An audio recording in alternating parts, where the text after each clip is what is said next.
Breakfast and Beholders is a D&D 5th edition comedy playcast for mature audiences, and all the kids that other kids were told to stay away from. You know who you are. Content warnings are in the episode description.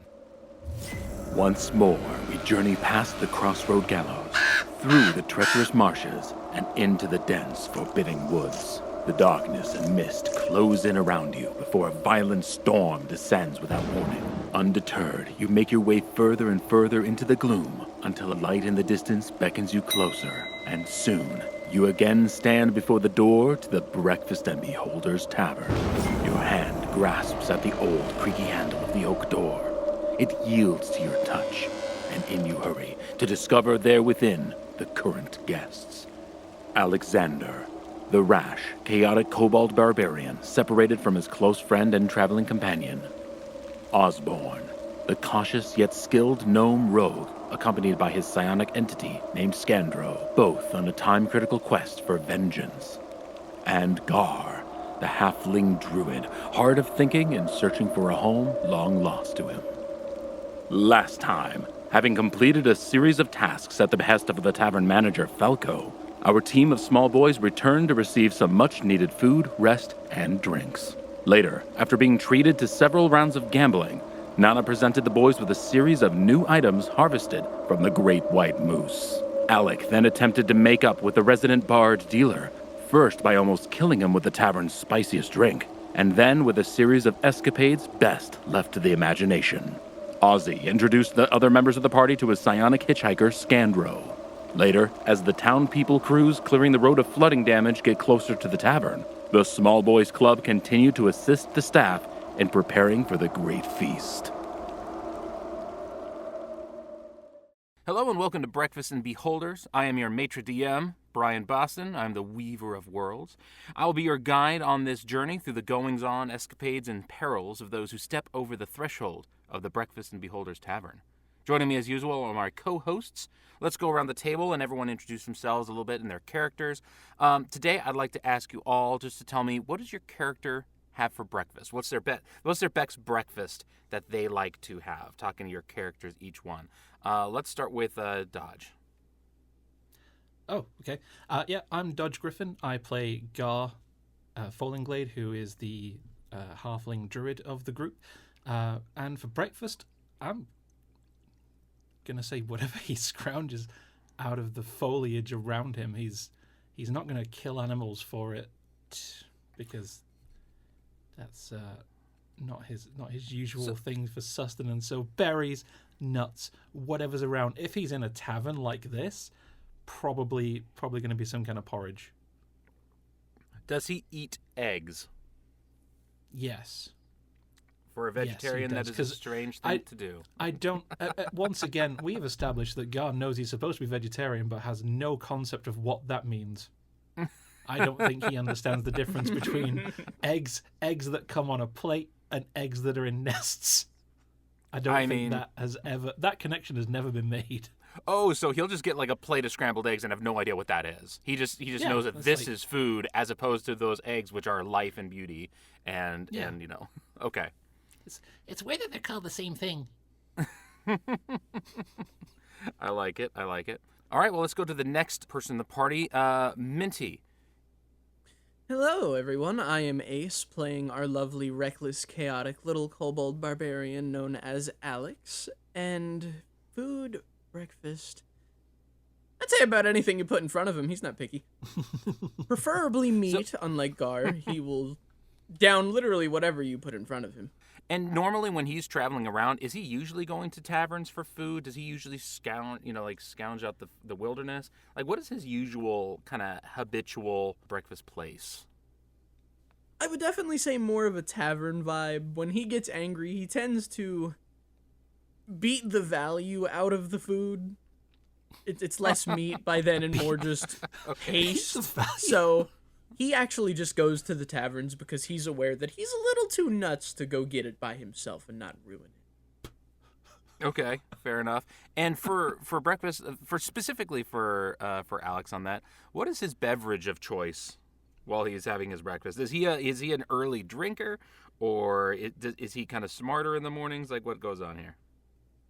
I see that you've said smarter, and my head immediately went, no, that's not the case. You will rarely find Alex fully sober. So All yes, right. he will drink in the morning. Breakfast beer. He's one of those, like, has that beer with, like, a couple eggs cracked into it just for extra protein. Oh, absolutely. Bulk up. Gross and delicious. All right, and finally, let's wrap up the room with Benny.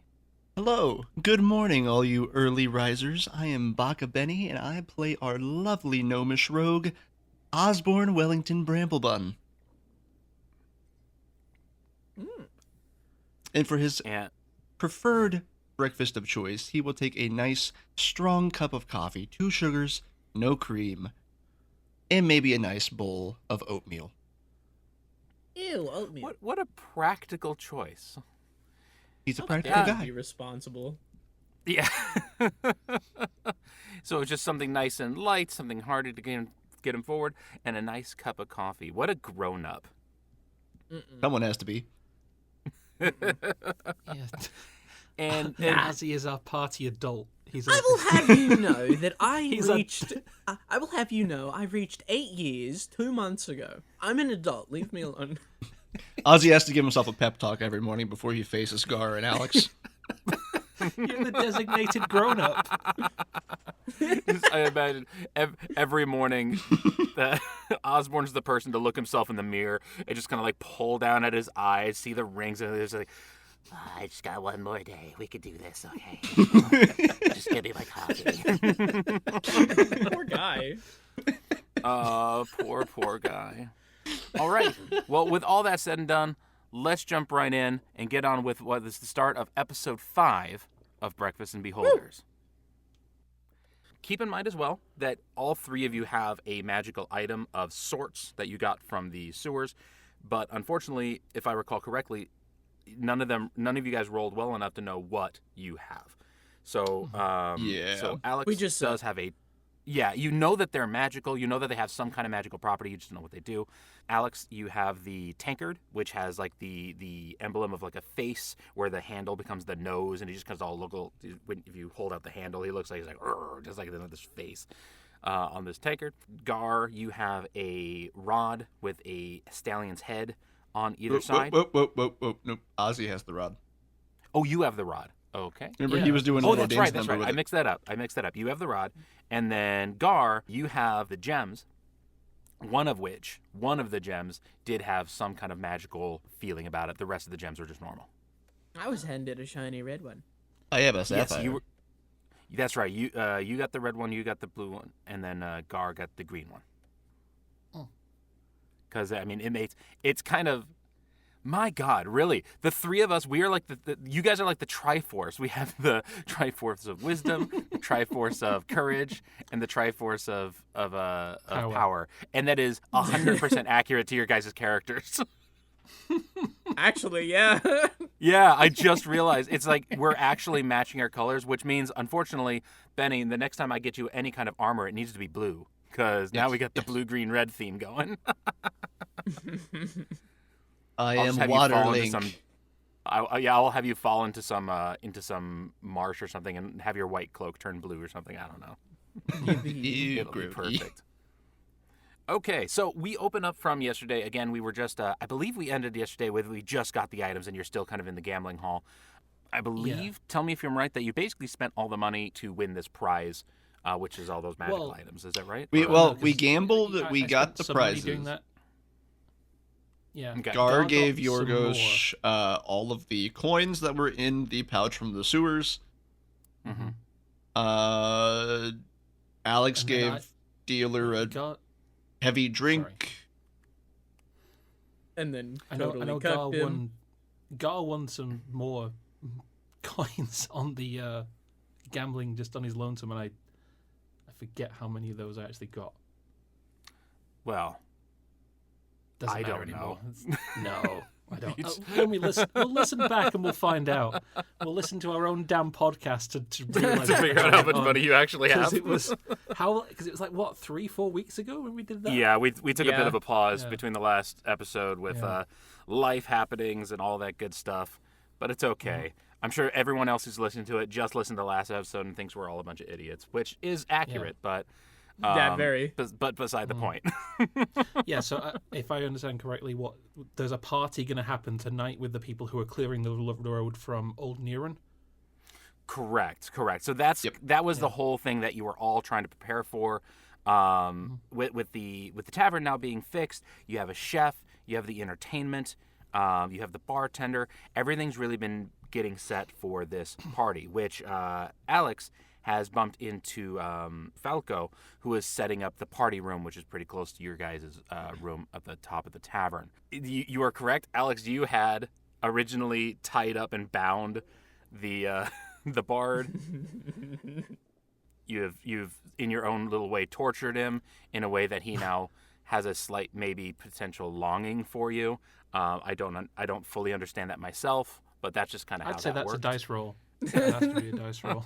Does he That's roll a a dice- wisdom save to be charmed? Yeah, Okay. wisdom, All right. wisdom versus charisma, I think. Is the... You want to try that? Don't make me roll let's do it. charisma. Fuck. No, Roll- his own wisdom versus his own horny charisma. Oh, okay, that's pretty good actually. Okay, this well, a let me self-save? pull out. Let me get out dealer. There's dealer's sheet. There I we was go. about to say, please don't make me roll charisma. I have a So minus 2. his wisdom, he rolled an 8 plus 2. That's going to be 10 for his wisdom. So if he rolls higher on his charisma, that means that he is more horny. Horny for the kobold. Yeah. Natural 20. Oh my god. Not even kidding. Not even kidding you. Natural Let's 20 go. plus 4. So I've this made him guy- down bad. So you're down bad for the Nana, and dealer is down bad for the kobold. Sweet. Everyone in this tavern is just gonna have a crush on the kobold. I'm okay with this. Are you? I wouldn't crush him. Nana would. Ooh. Don't tempt me, DM. Again, Benny, I say laugh down at boy. me.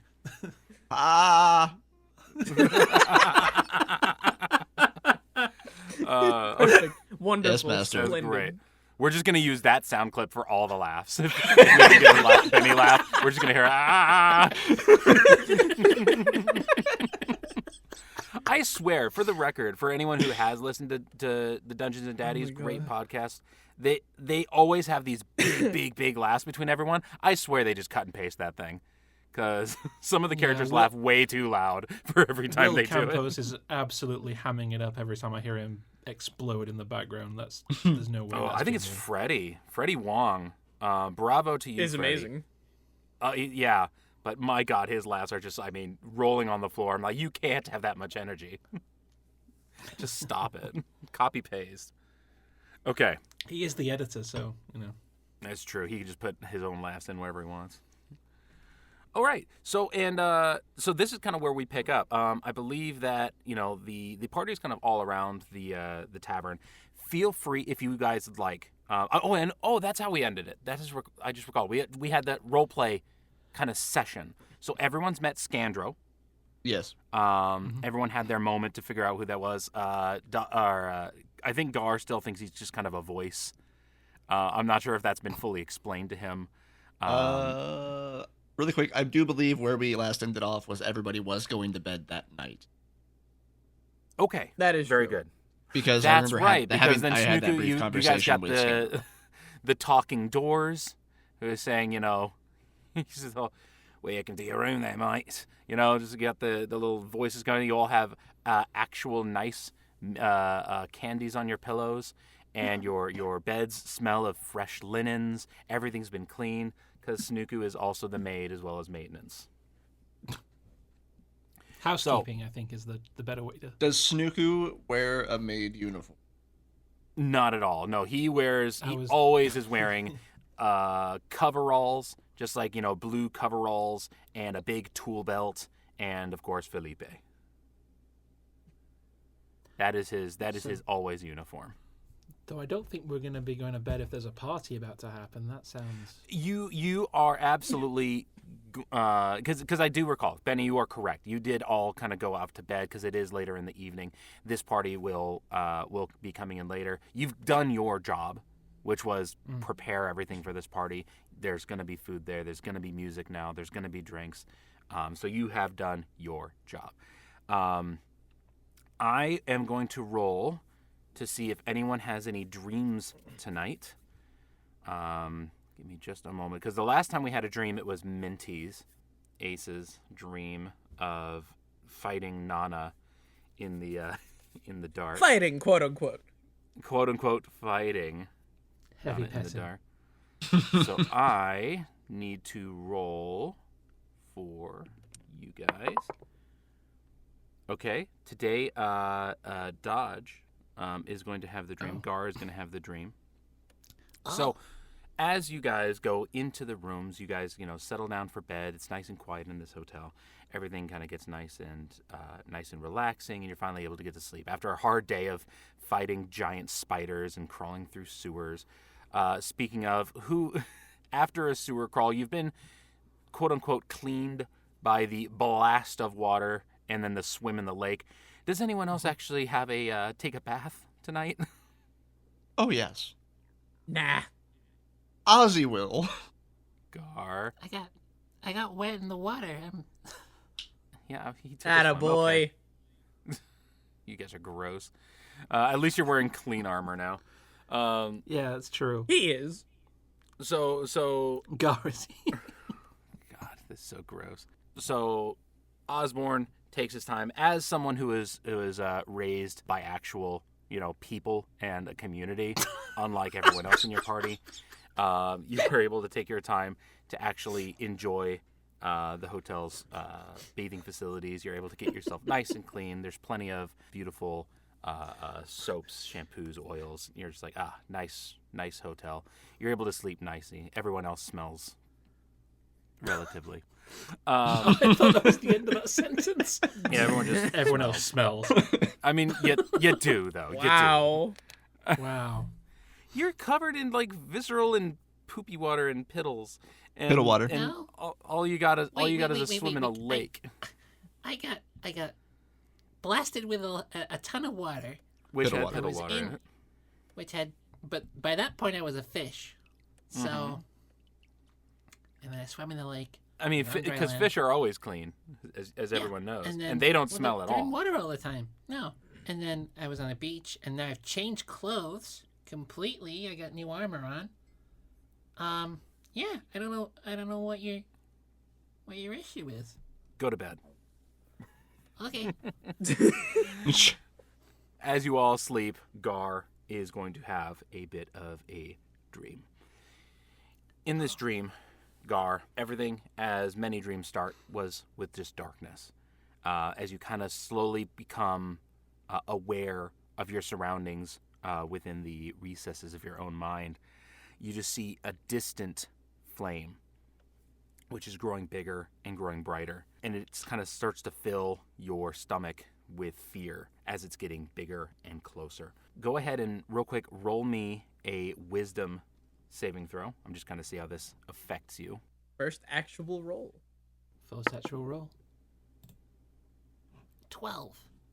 Okay. So not bad. Not great, not bad. As this flaming being is approaching, you start to see, it starts to kind of come into focus of what it is. And this is an image of that white moose that you fought, which had trampled and killed you, or at least almost did. It knocked you completely out. It roughed you up enough that you had to be revived in order to continue your journey. But this image is different. It feels larger. It looks as if this moose is bloodied and torn and on fire. As it rakes its hooves through the ground, it's like kicking up ash and embers from the ground as if it is just killing and burning all the land around it as it is charging. No, thank you. As you are trying to move out of the way, as you are trying to run away, as is many times in this dreams, it feels as if you're trying to run through water. You're not able to move very well. It's like every time you try to take a step, you're both heavy and light. It's just almost impossible to get out of the way, and you see this moose just charging as it lowers its head. Its antlers seem to be dripping with molten iron as it tries to start to make its attack. Before it is able to strike you down, there is a flash of violet and pink energy that just kind of blasts in front of you. And as you turn to look at this moose, you actually see an image of Osborne and Scandro standing in front of you, both of them grabbing at the antlers of this moose, holding it back. And then from above, you see a flash of red. And as you look up, there's just this flaming image of Alexander coming down with an axe and striking straight down at this moose, which reels and falls over. And then all three turn to you with a grin and hold out a hand for you to join them. And I will. All right. As you reach out and take their offered hand, everything kind of slowly dissipates. And that's when you awaken. There is a definite feeling of being home when you take their hand, being where you belong, being with family. And it's just this feeling that just kind of emanates within you when you took their hand in the dream. It's not how I remember that fight ending, but... Okay. Everyone roll me perception checks. Perception. A 14 for me. I got a 12. That is a 19. You didn't have a very high DC to match. All three of you match it. But I matched it the 'cause best. The thing that woke you wasn't the dream. It was a very steady and loud thumping. Just thump, thump, thump, thump, thump. That's just like echoing through the entire floor of the tavern. Alexander, you also wake up to the same thump, thump, thump. Osborne, you woke up even more so to the thump, thump, thump. There's just lots of noise going on through this tavern. Alex.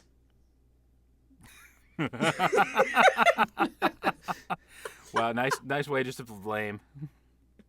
I'm gonna hide so a doorknob doesn't hit me in the face this time. Someone has good memories. Not for long. I'm gonna clonk him again.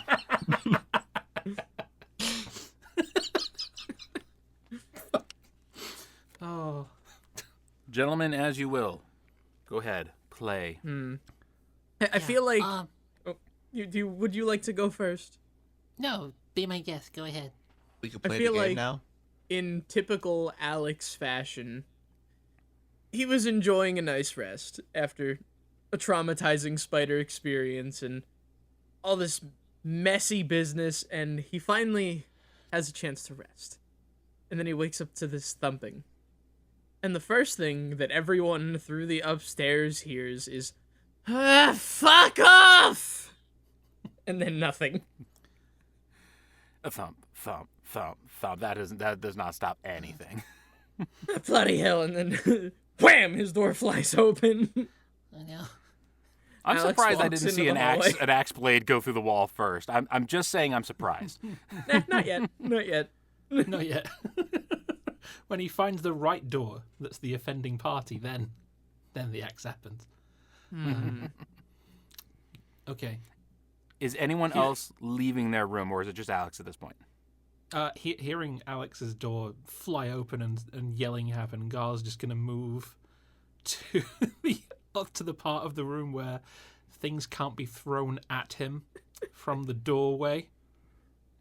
I'm curious if that is going to be under the bed, under the writing desk, or to the side of the door. Those are the three places I can kind of see are the kind of safe places in a room like that. I'm just imagining someone going in to seeing Gar and seeing him like actually like pulling a chair under the desk where he's hiding like a shield. Aww, that's so cute. You know what? Yes, I like that. Under the desk and pulling the chair back into position. just watching the doorknob. That poor traumatized boy. Osborne, how are you dealing with the thump, thump, thump? Well, after hearing Alex yell, he's gonna get up. What is it this time? And he's gonna walk over, open his door, and look across the hall to where Alex's room would be. And Alex, you said you were outside of your room? He's just standing in the hallway looking to figure out what the hell is making that noise. Oh, well, Now, He has his important axe question. out. Important question. Did you put your pants on? Probably not. Realistically, What probably not. Yeah. so Did so you you're put your just cape completely. on? Yeah, okay, that's actually a good question, Alexander. What would you have your axe? I believe is what you said. I can't remember. Did you say you had your axe, Yeah. or you no, just he had- completely just okay? Always has his No, axe, no clothes, he- just an axe. No, okay. The way that Alex sleeps, if we need this down for the logbook or the record book or whatever the case may be, is he basically gets out of his pants, he puts his equipment aside, the axe stays on the bed with him, and he uses his cape as a blanket because it is big enough to fit him. Aw, that's kind of cute. He's So he is spooning still- with his axe. Yes, and he is wearing the cape and only the cape at the moment. Do you? okay. Are you cuddled up and bringing out your normal axe, or are you bringing out your new antler axe? For the time being, it is the normal one. Okay, because I was gonna wonder. It's like maybe he has kind of a sensual relationship with one of his axes. Like, this is my original do. love, and the other one. He does. He does. I have special memories with this axe. Do you know how many people I have cleaved with this axe? Exactly. This thing has, like, sentimental value out the wazoo. Are you kidding me? So Alexander, in nothing but an axe and a cape, just totally Winnie the Poohing it, is standing out in the hall.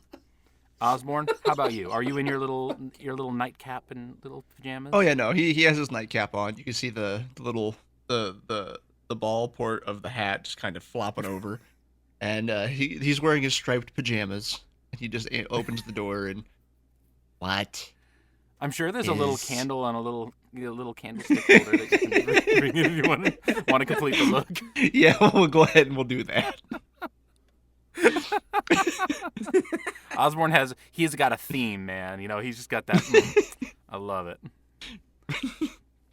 As you both are coming out, and Gar is unfortunately cowering and hiding in his room, you hear the thumping, slightly mixed with the sound of music coming from the eastern hall towards where the banquet hall is. Alex would know about the banquet hall. That is where Falco was setting up for the party. Alex would look towards Ozzy very disapprovingly. I swear to God, if it's that fucking pod down there making that noise, I'm gonna kill him. I'm just gonna kill him. I was gonna kill him anyway. I'm just gonna kill him sooner now. And then Alex is going to immediately walk over to Gar's door and try to open it. Is it locked? Can it be locked? Didn't you break it? Oh yeah. It was fully fixed actually. Oh, okay. From the night before. Yeah, everyone had found that your doors, even like the axe splits that have been from all of the doors that Alexander's trying to axe through, looking for dealer originally, those have all been repaired. Well, here's the thing, because with Gar, again, not the smartest, but he remembers. He remembers stuff that happened. So I'm wondering if he would have left it unlocked, because last time he locked it, it was broken down and a doorknob was thrown into his head. That is a strange way to think about it. It's like, yeah, is he like gonna make sure that it's locked, or because it happened the last time, he's gonna make sure his door is always unlocked, which I guess is one way to solve the issue. Yeah. Okay. I'm gonna up and down this odds or evens. Evens for locked, odds for unlocked. So yeah, he locked it, and he locked it properly this time. made sure it was properly secure. So yeah, Alexander, it's locked. Yeah. Jiggles the handle. God, get the fuck out here! Oh my God. You're just gonna start axing through the door. Just, here's Alex. Open the fucking door! Okay, because he's Gar's I will come in there again. No, it's okay. I'm up. God will answer the door, crawl out from under the desk, quickly unlock it and open it because, not letting Alex in results in pain. And how is Gar dressed for bed? Exactly as you last saw him. He didn't take anything off. He just sleeps in what he's wearing. That's kind of what I was imagining on this one. So you are wearing the leather armor. Yeah. Do you still have that same cloak? So your cloak is still like covered up in like leaves and branches and stuff. It's just over. If there wasn't another cloak with the armor, then he'll have his old one back on with the leaves that are stuck around the shoulders and collar, and then the kind of. I kind of like the look. I think that I'd like to not mess with your cloak look. So I'll just say that you have that nice, still very druidic looking cloak, but now over decorated studded leather armor, and no shoes. Oh yeah. So you join the rest of the party, and you hear the nice thumping from the party room. Huh. That's pretty loud. I'm gonna go quiet it a bit. You wanna come with? Yeah, we can ask them nicely. You're silly. And then he pats Gar on the head. I'm gonna go put some pants on. And then we kill him. And then Alex will walk back towards his room to go put his pants on.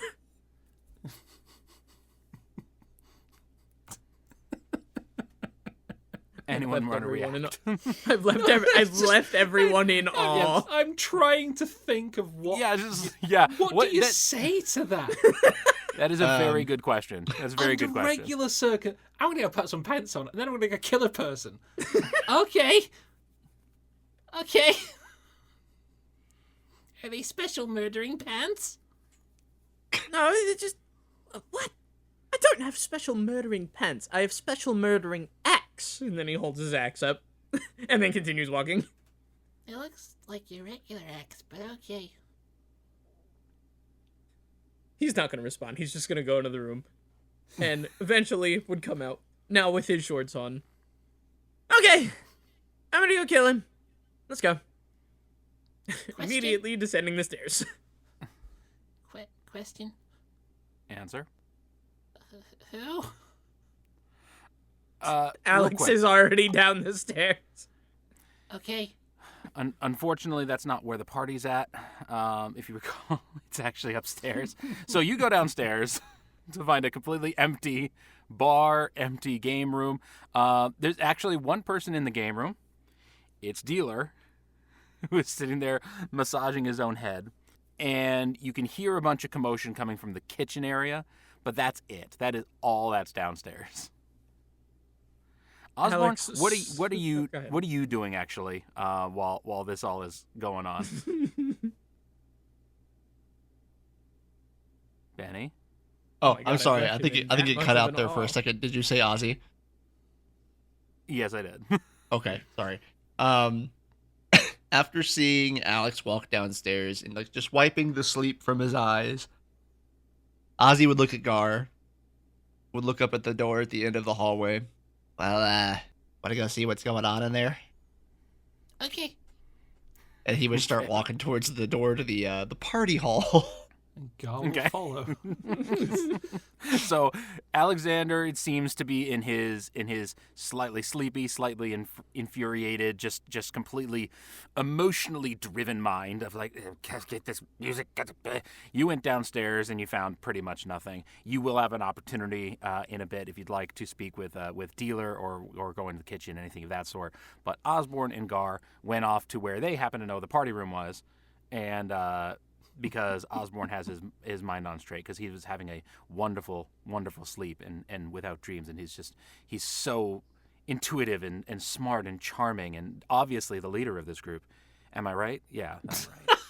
Wow. Wow. No pressure. You hear that? Wow. You hear that, guys? Laying it on thick. Sheesh. Huh. You can always prove me wrong, but until that time, I'll kill him. No, I'm kidding.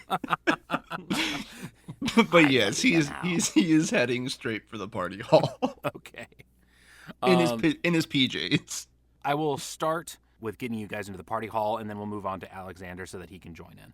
So Osborne and Gar, as you go towards the party hall, the thumping gets louder and louder. There is music playing, and as you come in, there is a party of about a dozen people. They're all slamming their drinks down onto the table. It's making a mess. There is a large, very large roast in the middle of the table being cut.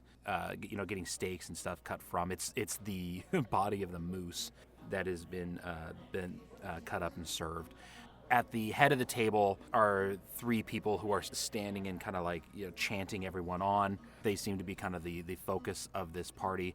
And behind them on the wall is this large, rough, bare skin with the head hanging down with this big, gnarly looking, scarred up face on this dead bear. And they're all yelling this song in Orcish. I don't believe anyone here speaks Orcish. Is that correct? I don't believe so. Correct. Okay. So Nope. No. I wasn't there anyway. you get the feeling as, just roll me a quick just history check. Just do a real quick history. Okay. Oh, okay. Natural 20. That's very Natural nice. 20. And And I got a 1. as diverse as we can possibly get. Gar, Yeah. you don't notice anything about it. It's just people screaming at each other. It's just whatever. Osborne, Before you Oh, go ahead. Sorry, I was going to say, before you go on and reveal what this is, can I just ask, just for my peace of mind, does it sound like There's No One Like Gaston? Sure, absolutely. This is exactly what they're singing. I'm gonna try to make a parody now of the Gaston God. song. No one. The God damn it, that's actually really good. Oh fuck me. Okay. So here's your homework, and Yeah, to go I need away, to do an entire parody. Write a parody, and then we'll insert it here in Orcish. over this part, so it all looks like it was planned from the beginning. Perfect. God. Flawless. Osborne, you would recognize that this is a traditional, kind of more of a folk song. It is, an Orcish folk song. A lot of people would kind of know this song, but a lot of people don't really know what the words are. It's kind of like one of those, if you heard the song Bese Me Mucho, you would understand what the song's basically about, though you might not speak Spanish. Mm-hmm. It's very much, that kind of a folksy song. You know that it's driven for celebration. It's driven for, the success of a battle or success of a hunt. So you understand this is a big celebratory kind of piece where they're speaking about one man and his awesomeness and how he eats lots of eggs every morning. That's just kind of what this song is about. When I was a youngling, I ate lots of eggs. Okay. And so that's kind of what's going on in this room. Let's cut to Alexander real quick so that if he wants, he can go ahead and join. But Alexander, you have, again, dealer in the room just trying to go, oh, God. And then you have lots of commotion in the kitchen. Besides that, there's nothing. Alex, in his sleepy, enraged, emotional state, will walk over to Dealer and then poke him firmly on the chest. Was it you making all that ruckus? If it was me making all the... I apologize. Hold on. Just... And he takes a breath. He snaps his fingers around his head a little bit. He tries to get into his headspace. He's like, we began with some music. I admit, we started with some song. I was trying to entertain the group, but those drunken bastards upstairs, no, they've completely drowned me out. They're not paying attention one iota.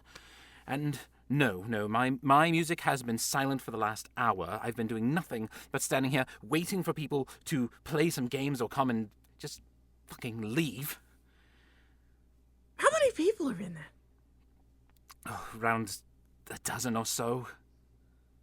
Oh, Jesus Christ.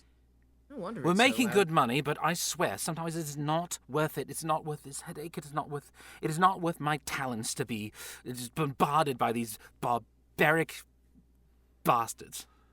I mean, if it helps you feel better, you being in pain makes me feel a lot better. In a way, it really does. Fuck you. And then Alex 180s entirely back up the stairs. This is going to be fun having him have a crush on you. I just imagine he tried to take the dig at the dealer, and then when the dealer gave it back, you could just see Alex's eyes start twitching. I just did another It's- wisdom versus charisma.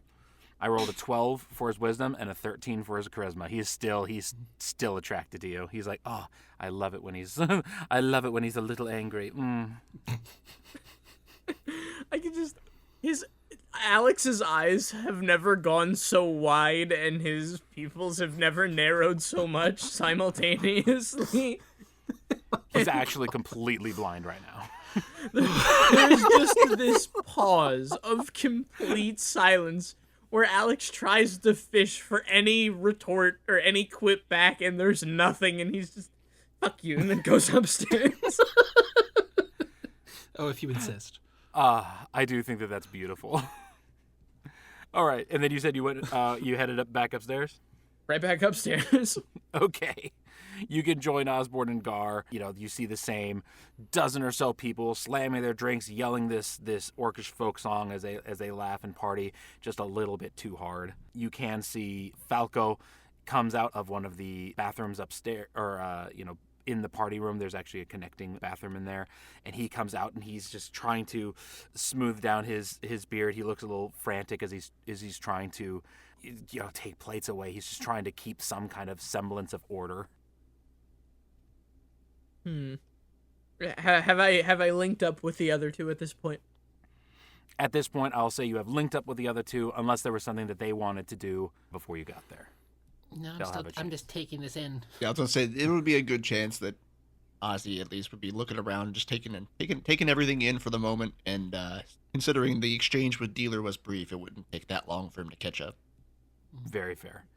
So, Alexander, you can just walk right in. Osborne and Gar are right by the door, both still in what they consider to be their PJs. Gar fully dressed, Osborne looking adorable like a little Ebenezer Scrooge. And they're both just at the door kind of looking at this spectacle of party going around. Is there a waiter walking around with like a tray of drinks or something? The only thing that actually there would so you've got sorry, his name just freaking left me. Falco is like walking, trying to clear away plates. Yorgos is in the room. He does have a large tray of flagons, and he is switching out people's empty flagons with full ones. And it's just those two currently in the room trying to organize everything. If either of them walk by with like a tray or something, he's gonna blow the candle out and set it on the tray. Oh, jeez. Okay, I'll say Yorgos eventually fills up his tray with empty glasses and pulls all the empty ones. And on the way out, you can go ahead and actually roll me a sleight of hand. Okay. I like to roll dice when we can. This is D&D. That is a total of an 8. Wow, even Okay. with a +6 and 8. Ooh, so That's bad. it's not great. I mean, you got it up onto the tray, but you definitely knocked over a couple of the empty flagons. This was not something that he didn't notice that you did. But I don't think Yorgos is really gonna care at this point. He's sweaty. He looks just exhausted. And as he scoots past you, you just place your little candle on there. He stalls for a second. Was there anything you wanted to say to him, or were you just kind of placing your candle as he left? You're doing a great job, buddy. Oh, thank you. This is a lot. And he You just need a leaves. hand, perhaps. Oh, never mind. There he goes. Oh, so he turns right around and hands you the tray. Are you going to take the Usually tray? that's. Sure. Alex will take the tray. Why not? That goes to the kitchen. I'll grab the next tray. So he starts running downstairs to grab another full tray. Well, I guess I'm not killing people anymore. And then Alex is off to the kitchen.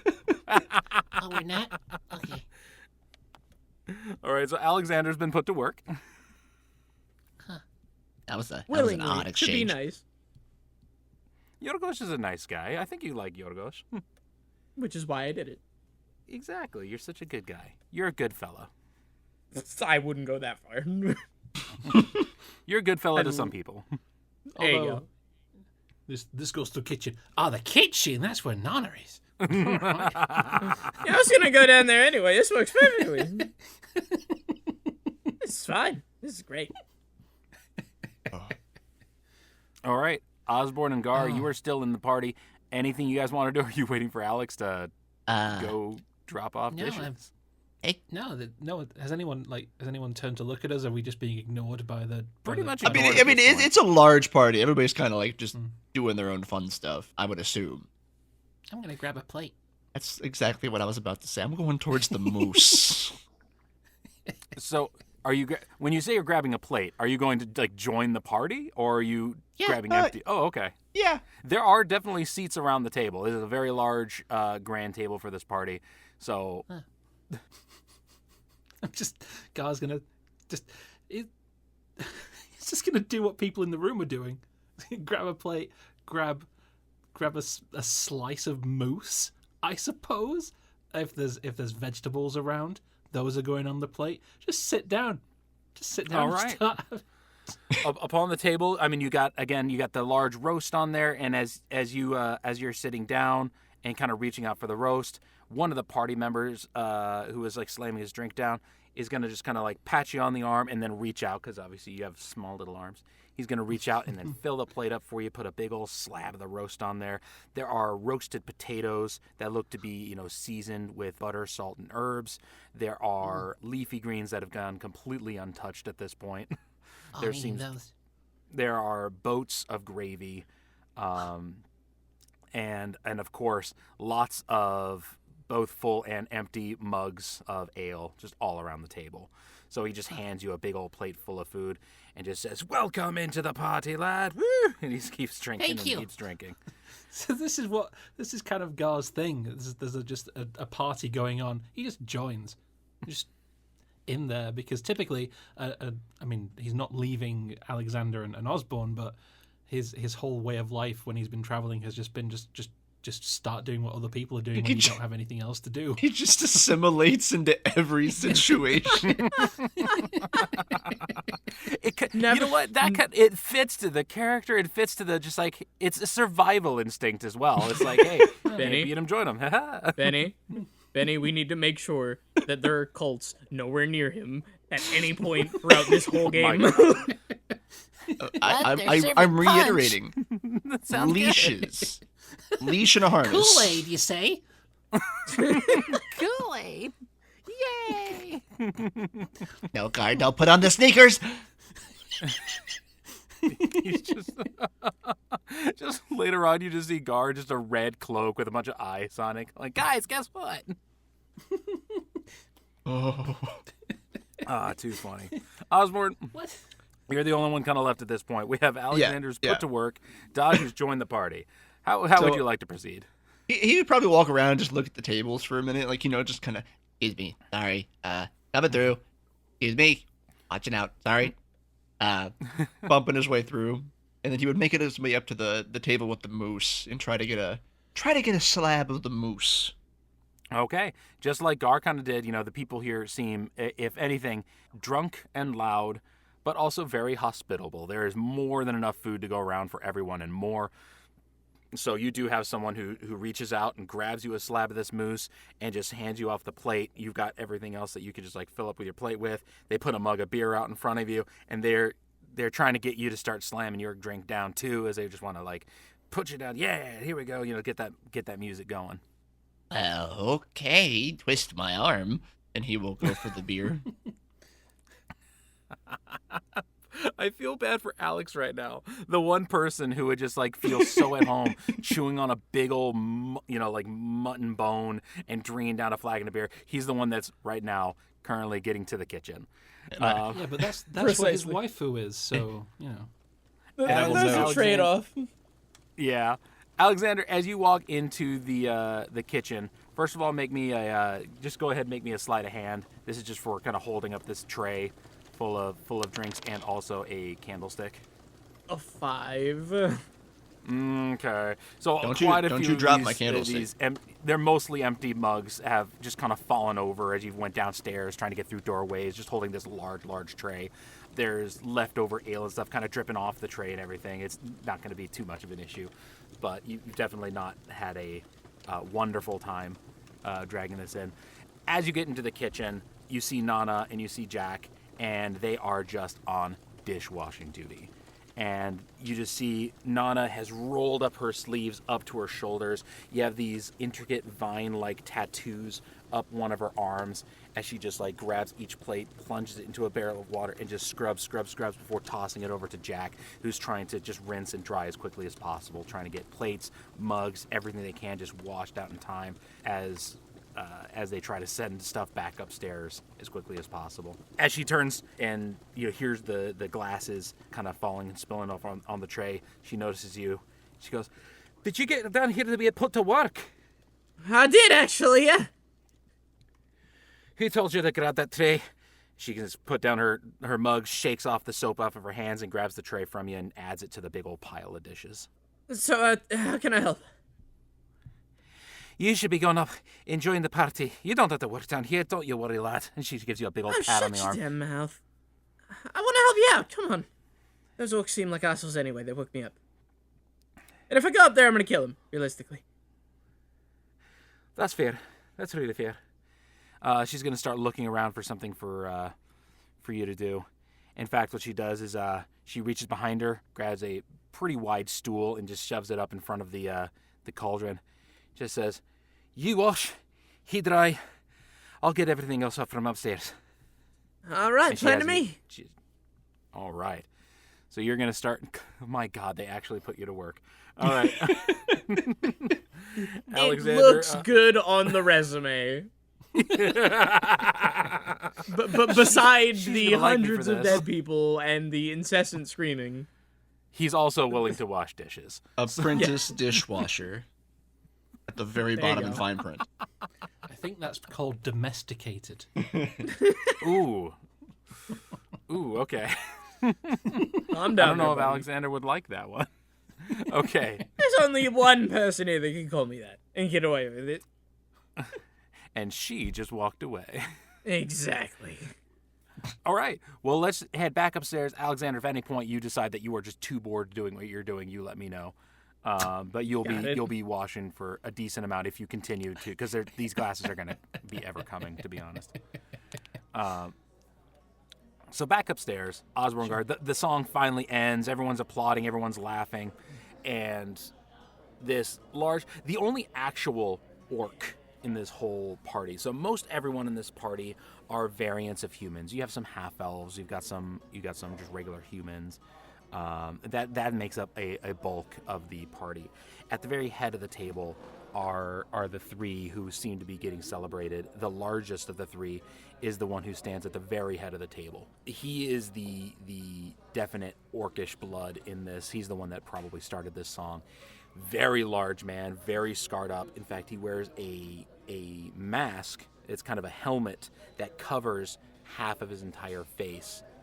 Bars of iron across, half of his mouth. Just a large, there's no hole where the eye would be in this mask. And he just punches down on the table, making a huge thump as everyone's, applauding.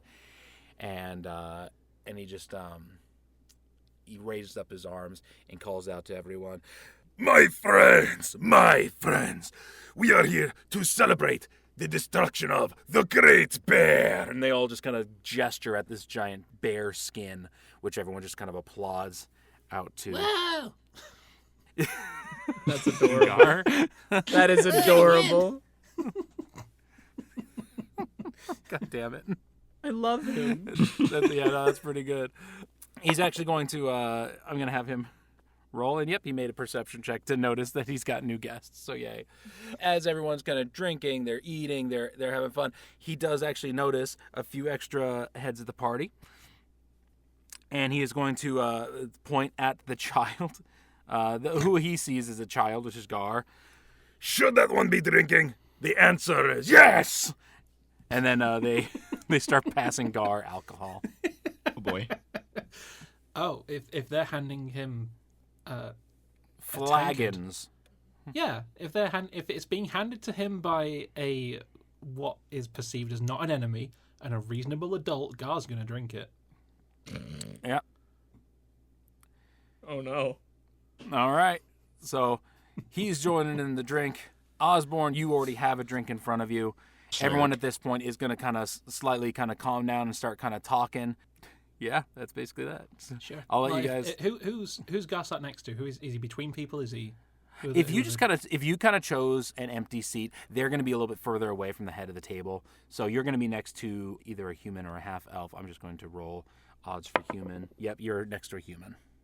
Okay. Just to, So as Gar's eating and being passed a human-sized tankard Yes. of ale. basically the size of your head. Yeah.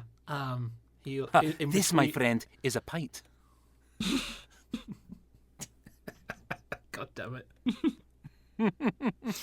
A pint. It comes in pints. It comes in pints. It comes in pints now. It comes in pints now. Forgot I was going. Gar will turn to the person next to him. Hi. I'm Gar. Who are you?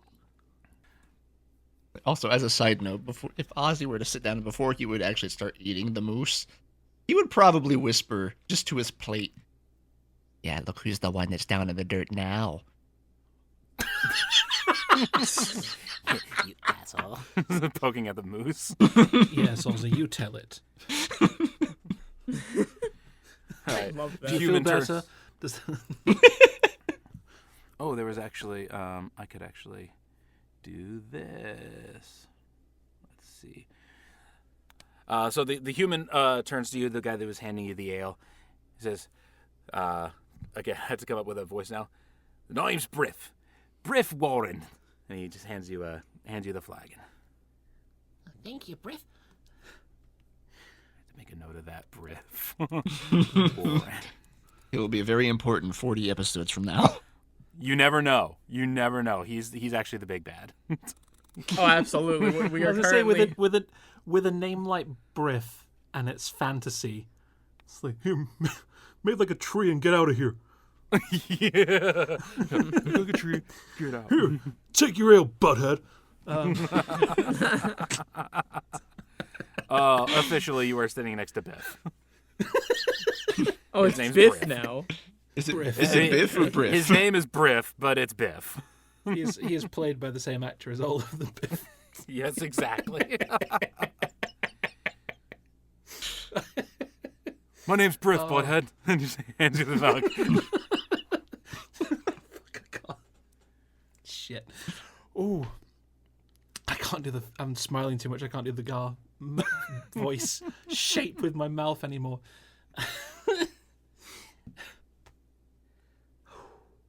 He's just staring at you, waiting for the next words to be spoken. Waiting for the next word.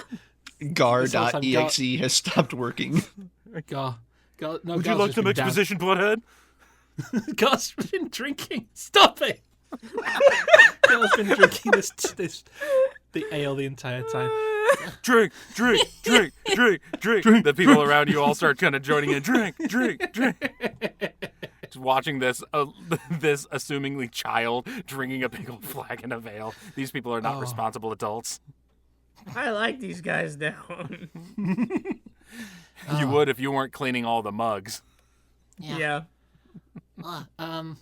If Gar's downing the drink, I feel like this is a roll. It's going to be. It's going to be once you finish, yeah. Yeah. Did you do you try downing the whole thing? Oh yeah.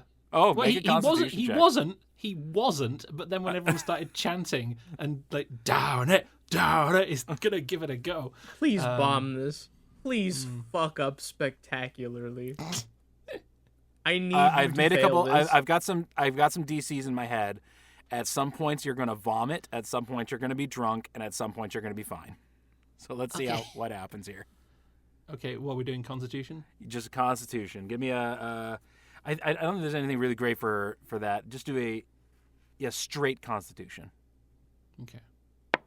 There should be a drinking stat in here. I'm just saying. Wow. It's usually Constitution 18. save. Oh my goodness, this boy can hold his alcohol. You are. He's a fine. halfling. Of course he can. That's actually a very good point. That's a very good point. Halflings are known with their kind of dwarven brethren. I'm calling him Half Pint from now on. You are, because I'm stealing that, and Briff is like, give it up for half pint, woo! And everyone starts screaming up and just lifting up their glasses. Everyone else is drinking, and more glasses get passed on to Gar, and more glasses get passed on to Yorgos, who just showed up with fresh drinks. Oh, so now he's switching out fresh drinks for used drinks, and everyone's still drinking. And Gar, you have another drink in front of you. That's fine. You're doing great, buddy. He's gonna eat between drinking another one because he's not No, dumb. drink. He is drink. dumb. He is. Okay, we're doing this. I was gonna ask questions of the people in this room to advance the plot, but no, we're drinking now. Okay. Oh no! That is a natural one. Oh boy.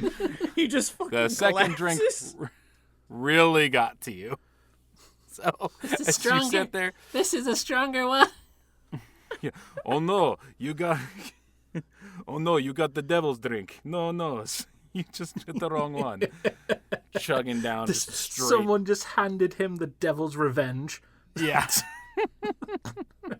With a natural one, I think that's actually the case. You, as everyone's passing around ales, someone had ordered some actual drinks. Devil's Revenge actually got out in front of you. Everyone started yelling, drink, drink, drink. You didn't think of it, took a drink. Nothing but fire and spice fills your mouth, your throat, your belly. You have a belch that feels like fire as you stumble back and your chair falls over and you're just flat on your back, dizzy as all hell, burning, just everything around your mouth is just on fire, feels like. Lie down.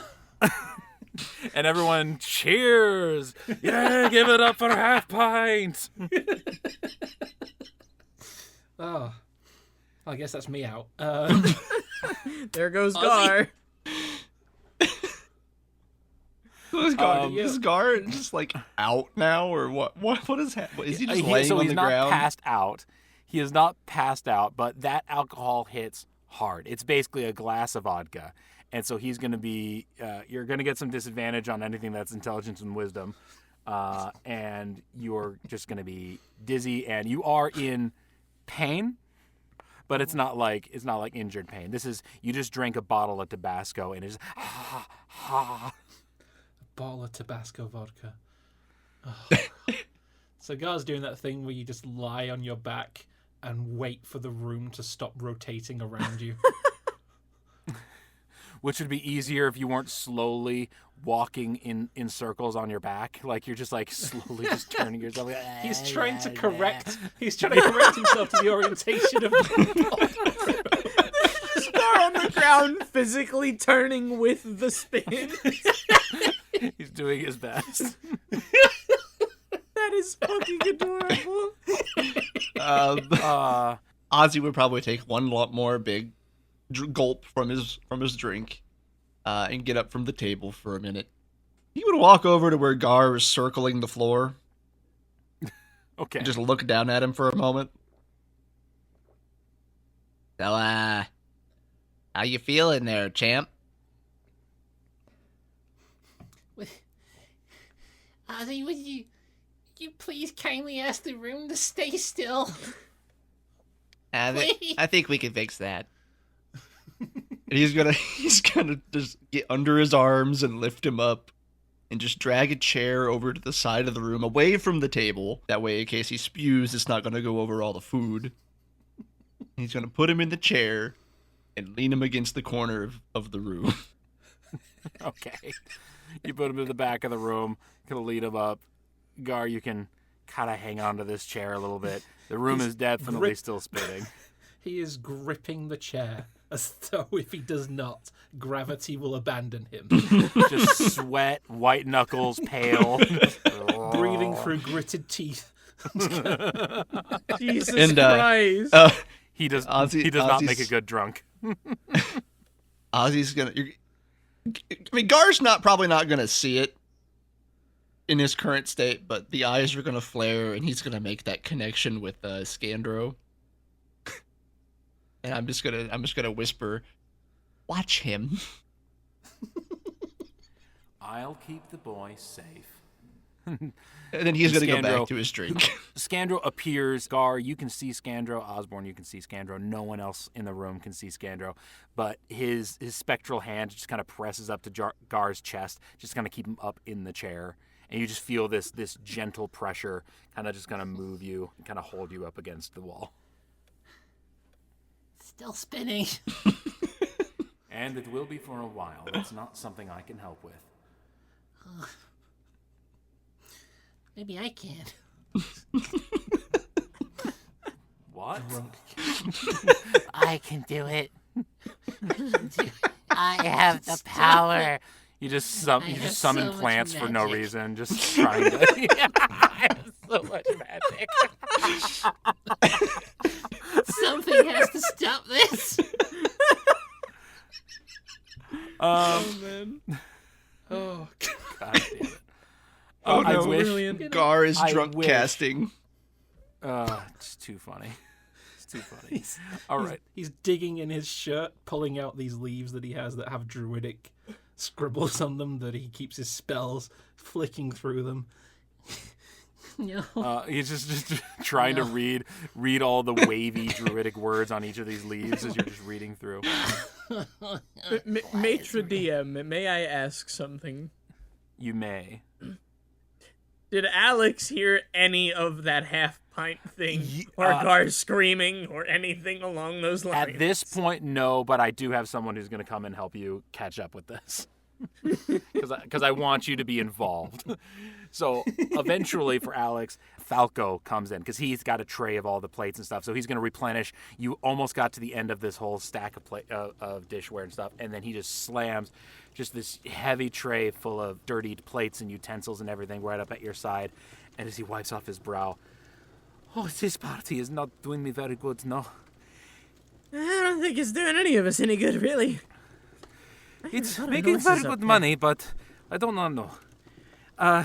Your friend, the little friend, the green-haired little friend, yeah? Yeah, the little bastard. Yeah, what about him? He cannot hold his liquor. Fuck off. They made him drink? Well, I don't know Oh, if bloody Nick hell. is And a then good one. Alex... For the first time, probably since this party formed, there is genuine care and concern in Alex's eyes as he very quickly darts up the stairs to try and locate Gar. Leaving Falco, who is now going to be like confused for a while until he starts washing dishes, not knowing what he's doing. He's like, dishes need washing. So he keeps touching dishes. I don't even know where Nana is. She's taking a smoke break. Actually, that's canonical now. She's outside with a pipe, just smoking weed. Like, this is what I deserve. I deserve this. You could rush upstairs. Everyone's kind of chatting. The music's over. Everyone's chatting. Again, you get the main guys at the one end of the table, but at the other end of the table, you can see Gar trying to flip through and just dropping a bunch of leaves as he's just trying to just fuddle through, finding anything. Osborne, at this point, what were you doing once you got Gar kind of set up? Because I was going back. Yeah, I was gonna go back and grab my food and then drag my plate of food over towards near Gar. I wasn't just gonna leave him in the corner, but okay. I was gonna say you just joined the party again. I've done what I can. You've got someone to watch the drunk friend. Yeah, you got some invisible There's guy. no reason that you should. There's no reason that you shouldn't continue to have a good time just because he overdid it. So you're sitting closer to the corner. You're just like sitting there, just knife and fork, nice out polite of manners, spew eating your range. roast. I do have something for this when we get there, but yeah, I'm gonna keep Gar flipping through his leaves, try like pulling them so close to his eyes, squinting at them because the words won't stay still. So that's what you come into, Alex. You see Drunken Gar. You wouldn't see okay, actually, question. Osborne, since you've at one point or another at least connected Alexander and Gar to Scandro, would they in general see him unless you made them not? Or would they not see him unless you made them to see them? I would say there's a chance that now that they've had a connection made, that if there is not a current connection, they might be able to see the presence, but not actually see the manifestation. Okay, so since they've made a connection, they would at least have this enough of a connection left to know that he's there and to maybe see kind of an aura or something like that, but not like a full form unless they're connected. Right. Brilliant. So Alexander, you would see kind of the purple pinkish aura in front of Gar, and you can kind of see it in such a way that you know that this aura is kind of holding Gar and keeping him upright. You may or may not, up to you, know or put together that it's Scandro. I'd say it would make sense if you did. However, not seeing him in this sense, it would make sense that you didn't. Would you like to make a roll on that, or do you think that Alex would or wouldn't? Alex would have the knowledge after having been connected to the lovely lad before. Okay. So what you come into is Gar trying to look through his leaves. You got that Visage kind of holding him, and Osborne is sitting nearby, eating a lovely roast with potatoes. Alex will first walk over to Ozzy, and the pep in his step is there, very hastened in nature as he's looking over at Gar as he approaches Ozzy. Did they get him to drink? Yeah. What did he drink? That's a great question. There was a lot of moving parts. You left him alone? No, I was on the... First one was good, the second one burns. Well, I mean, yeah, that too. Hey, Gar, real quick, make me another Constitution. Okay.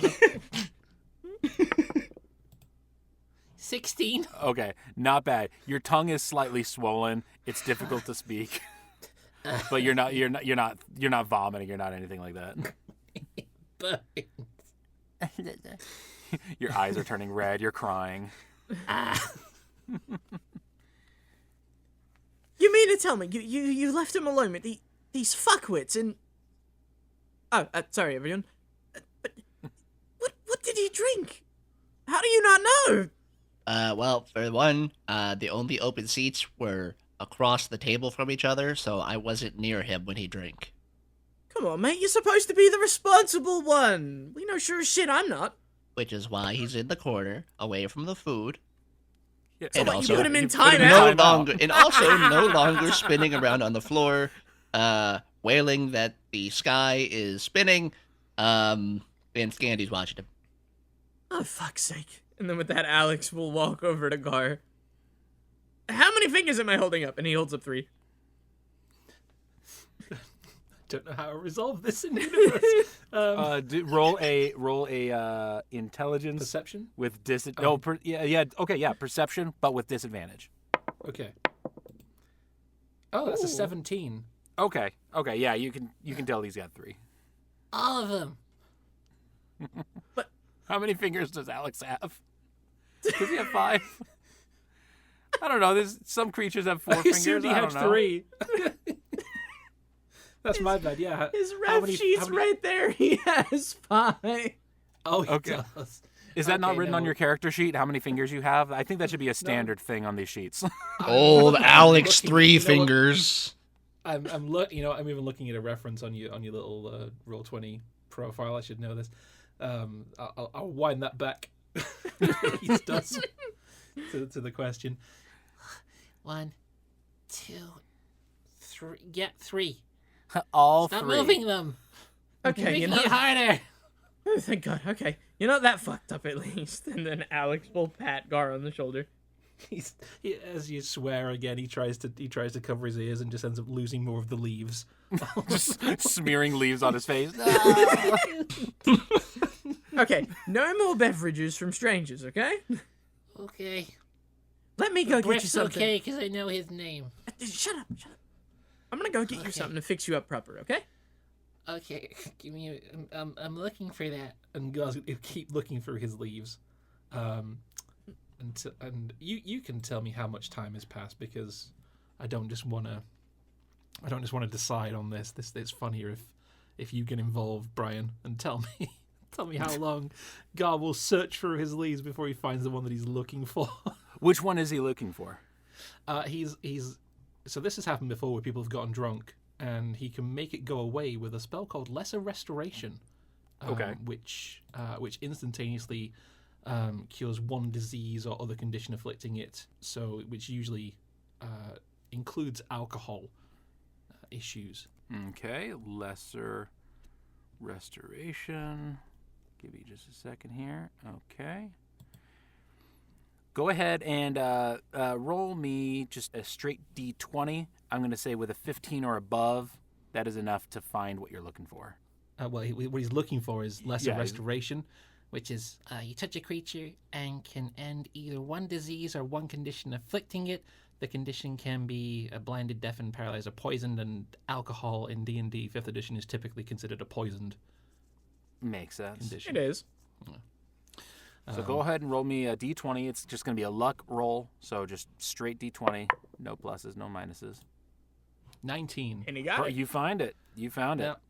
Okay, so Gar's again. Here it is.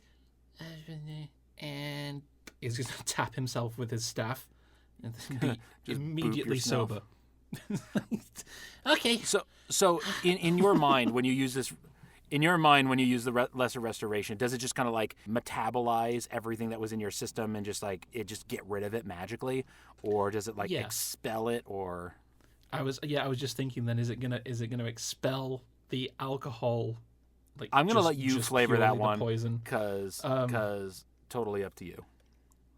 So okay, here's what I'll do with that. So yeah, he taps himself and he feels the drunken haze kind of receding, and then feels like, oh, I'm gonna be sick, and he up his throat as a little ball that he kind of spits out is just like almost like a gelatinous combination of all of the bad alcohol parts that he just places to one side.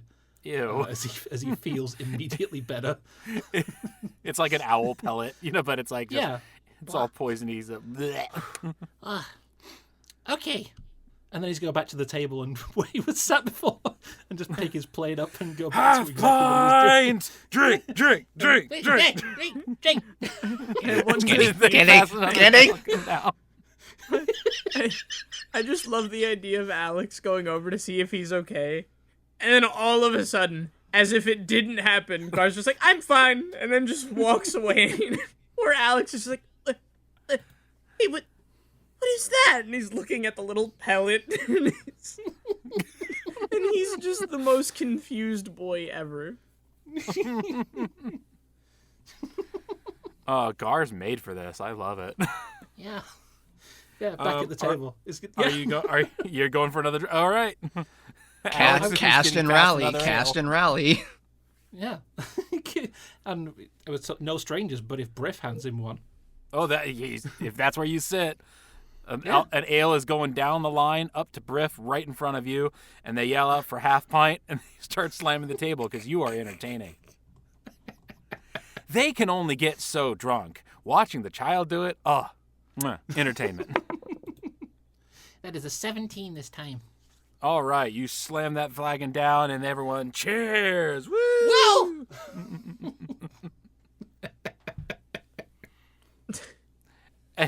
We are watching the birth of frat boy Gar. Oh, God. He's gonna be wearing a helmet backwards or sideways. His staff is gonna get replaced with a paddle that he spanks. If I don't get a traffic cone at some point tonight and a police lady's helmet, I'm going to be very disappointed. Yeah, we have to go on a bar crawl with a scavenger. hunt He's going now. to end up wearing the bear pelt. I feel like while Gar is chugging away, Alex is going to walk over to Ozzy. The haste is gone. It's more just confusion. And he stands next to Ozzy. Can you, slap me real quick? Sure. Whap! Roll an attack roll. I want to see how well you do this. How do I just roll a regular attack roll with no modifier? You can just roll a. Well, isn't it with your strength? Wouldn't you just click strength? we just yeah. tried. Do Okay. it as such. That's actually good. Okay. Thank you, Alex. An 18. Oh, that's a nice hit. That's a nice hit. That beats my AC by 1. Roll a d4 plus your strength. Nah, it's just 1 plus strength. That's fine. Oh, well, there you So go. it'd be a total of 2. Okay, so just 2 damage. It's a good slap. It's a good slap. Oh, okay. Not dreaming. What? Well, Is God... well, pardon me for thinking that the idea of Gar being the center of attention, now named Half Pint, drinking alcohol, is just a normal occasion. What the fuck did I wake up to? Is it really that shocking considering who it is? Good point. The party I don't know what to continues. make. I don't know what to take from that comment. Just take the best that you can. You're fine. As he goes back to drinking out of his flagon, he just goes, I got scared you watching it. I think he'll be fine. Well, I'll take your word on it. Okay. And now that we've had that interlude, I'm sorry. I'm like turn back to Briff once he's finished downing. Okay. Eventually, giving you a bunch of alcohol will get boring. It's just now a thing that you're drinking, so they're not gonna continue to chant at you. But you'll have a flagon of ale next to you. Every time you finish one, another one will come down. They're not chanting at you anymore, though. And you can talk to Briff. I can talk to Briff. So, are you all from Old Nearin? Briff is gonna just belch from his glass, put it down, and wipe his mouth. He goes, "Yeah, we're all from Old Nearin. My brother runs the chapel down there." Glug glug. Okay. Do you like it? Oh, Old Nearin used to be a great spot. It's a hunting town. Lots of animals, lots of fishing. But recently, not so much. This is the first good hunt that's been happening in, a couple weeks. Huh. So, Near, does it have a river running through it? There's a river nearby, but not through it, no. It doesn't have 2 bridges, one wooden and covered in one stone? Nope. Nope, it's got lots of bridges along. They're all made of wood. Oh, okay. But the town center, does it have a dome on the top? The town hall? Chapel does. Chapel does. Huh. Okay. Maybe I'm wrong. Okay, thank you. He Gar puts will his just hand go on back your to- shoulder, and he looks at you, deep in the eyes. Are you my son? And then he Am starts I? laughing. Brian, help, am I? Not at all. This is a large this- human man. He is drunk. And he just wants a nice young drinking buddy. That sounded unduly. He has had enough to drink. In fact, I'm going to do a quick roll for him. Oh, and with a natural 20, he picks you up out of your seat and puts you on his shoulder and starts yelling at him, "This is my son! Half pint! Half pint! Half!" Everyone starts screaming and pounding at the table.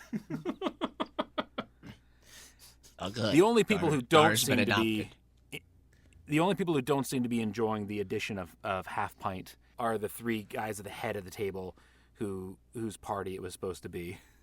And they're all just kind of, Alex will actually step back upon hearing that.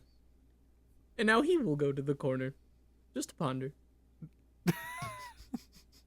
What are you pondering? I'm curious. He misses his dad. Oh, okay. Aww. Aww, sad. Oh. No, I feel bad. I thought he was going to pout that he wasn't the center of attention. No, it's much Now darker. you made it genuinely emotional. Aw. Alex steps back. I'm going to to roll the to see corner. if anyone notices. Hold on. No one notices. Oh, Just slip silently into the corner. Drags his axe behind him, all sad and mopey. As he gets back towards the corner. Well, Gar's been adopted.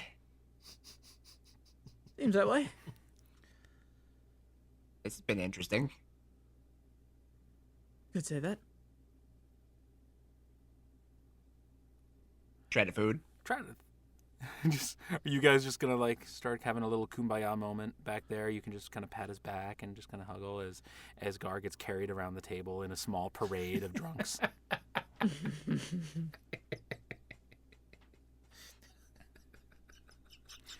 All right. You go have fun. Yeah. I'll be all right. As you guys keep going around, as Gar is passed person to person, Gar, make me one more Constitution check. This is just to see kind of in general what kind of a buzz you basically have. Sure. 15. There's a 15. Thank you. I didn't mean to call your number out so fast. That's okay. You got just a slight buzz to it. It's nothing. You're not drunk at this point whatsoever.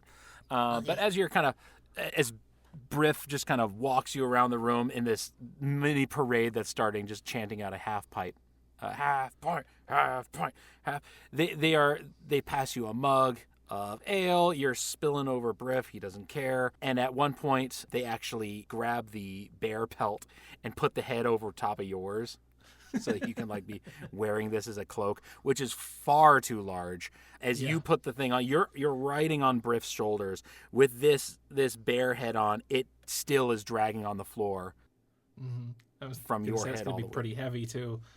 Yes, indeed. And but Briff's holding you up. Rah, rah. And eventually, there's a big slam in the table, and people generally go silent. And there is a very large axe head embedded into the table. And the half-faced orc just kind of glances over. It's just like, hey, put that back on the wall. I'm sorry. I'm trying and get it off me and hand it down to Briff. Go, sleight of hand. Give me sleight of hand. Just seeing if you just hand it down or if you just completely just drop it. That is a 6. You're able to you kind of wrench this thing up and it just kind of falls back. You almost stumble with him, and Briff kind of trips over it and steps on it. He's gonna put you back down so that he can try to grab this thing. Mm-hmm. And the half-faced orc is just gonna be glaring the whole time. I sense I have misstepped. As he's kind of staring off at you, the dwarf, which is another part of the head of the table, he's a guy with what looks almost like a semi-mechanical glove over one hand that completely replaces two of his fingers. He reaches up and grabs up the orc. Oh, it's okay, but they don't mean no harm by it. Mean no harm. This is the first trophy we've met in weeks, and they're sitting around parading at it like a bunch of drunken idiots. They are a bunch of drunken idiots. They're going to start having a small argument there as Briff does his best to put the bear back on the wall. Gar is going to just... He senses that those people at the top of the table are not happy, so he's just going to move further away from them, try and go back to his original seat and just avoid eye contact. and if that means going under the table, he will. I like that. You just crawl under the table, back to your seat. Sip at your drink. Sip, just eat. There's some awkwardness around the table for a while until the dwarf finally starts, pounding the table. Pound, pound, pound. He starts getting a little bit louder, trying to get people to join in. People start joining in. And they're going to start, no one, and start singing. And they start singing again.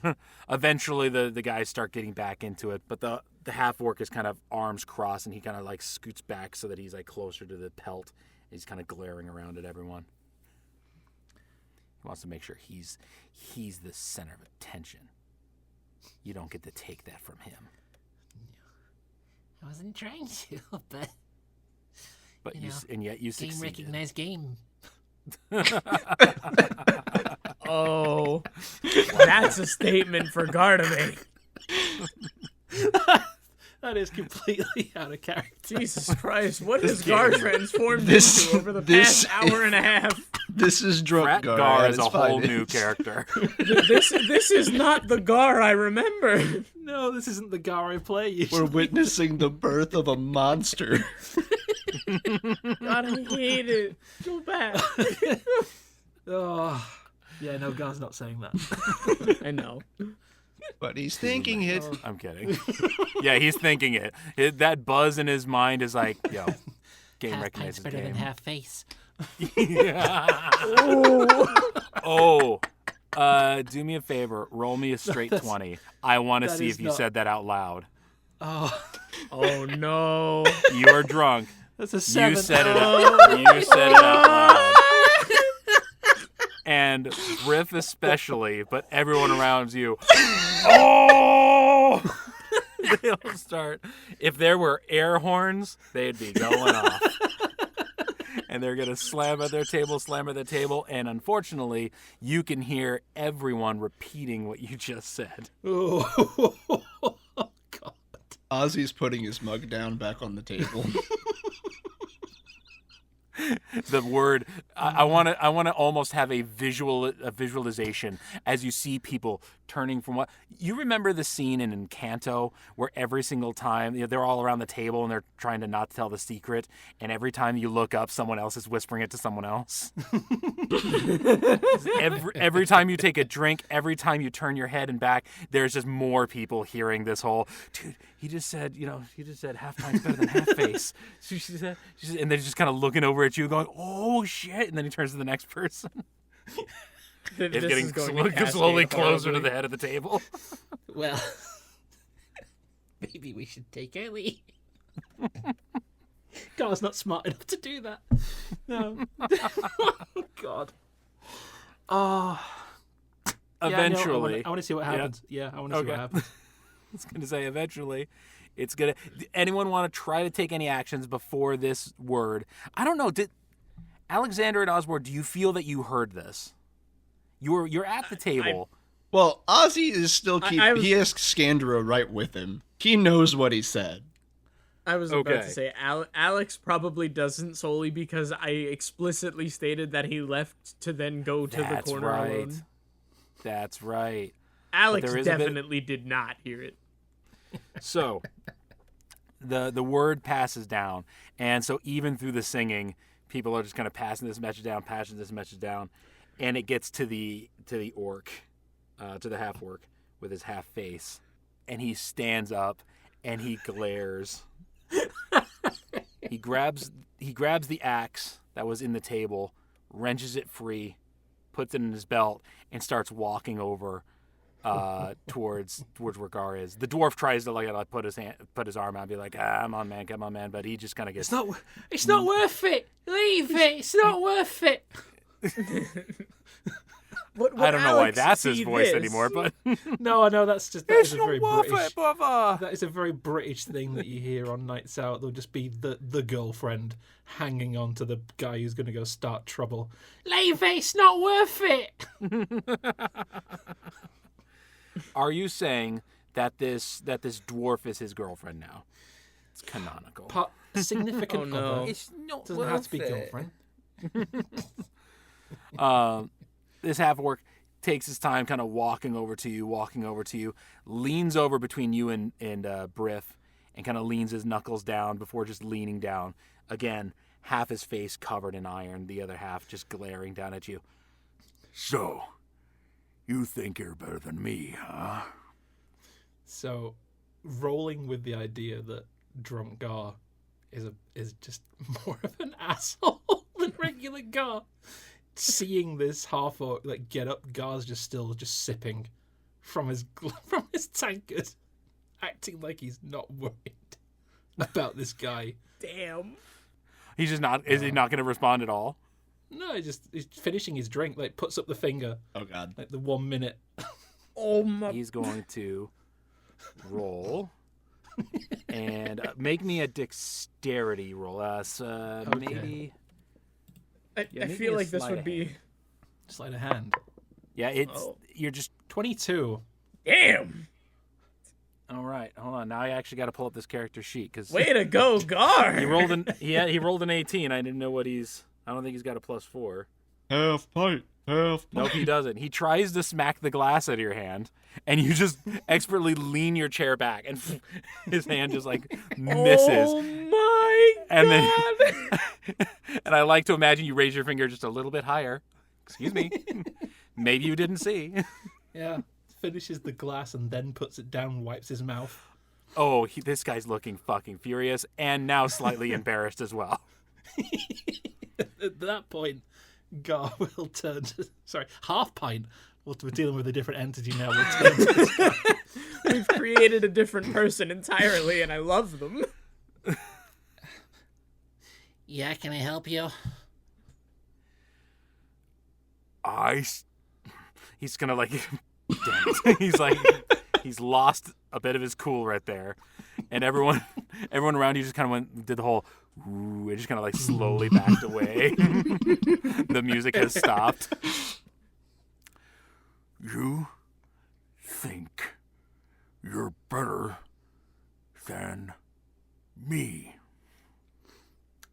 And Half Pint is going to climb up into his chair.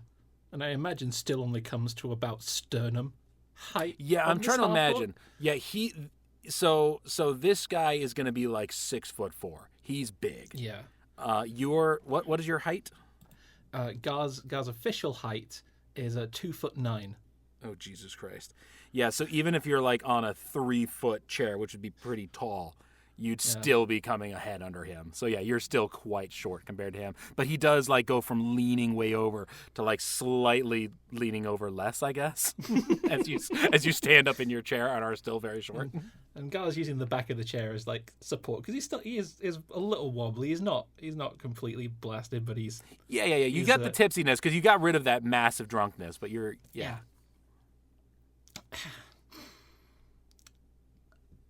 Shit, what's the most shit-eating thing I can say here? What was the question? Sorry, one more time with the question. What did he ask? He was saying, you think you're better than me. Oh. No. No, sir, I do not think that. I know it. Oh, God. Fuck. I even saw it coming. The moment you started saying that, I was like, oh, no.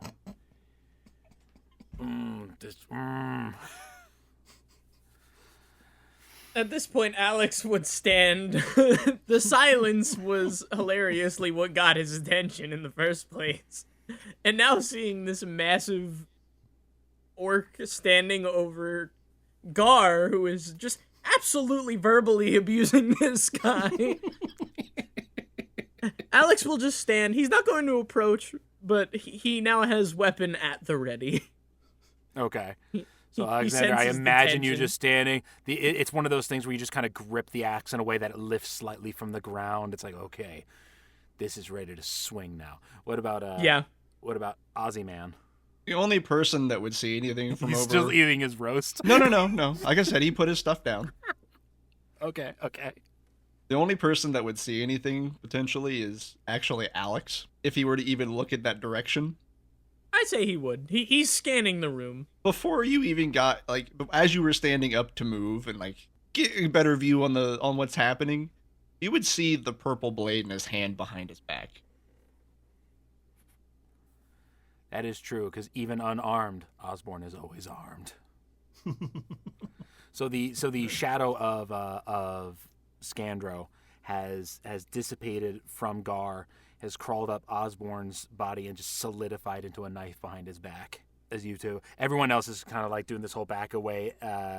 Gar and Half Pint and Half Face, as he has now been deemed, as everyone's just kind of watching them, and the orc is reaching back, and you see he's got two handles, one on each side, and he grabs at one of them and he's pulling it down, and it is a great axe head on just a half axe handle. But as he's grabbing for it, the dwarf grabs one arm, and this other human who was at the head of the table grabs at his other arm, and the dwarf just kind of goes, "Is that a lot? It's just a party. You've had enough drinks. This little half shit has said he's better than me. What are you going to do about it? Make him even shorter by cutting his head off? We're in an inn, you great oaf."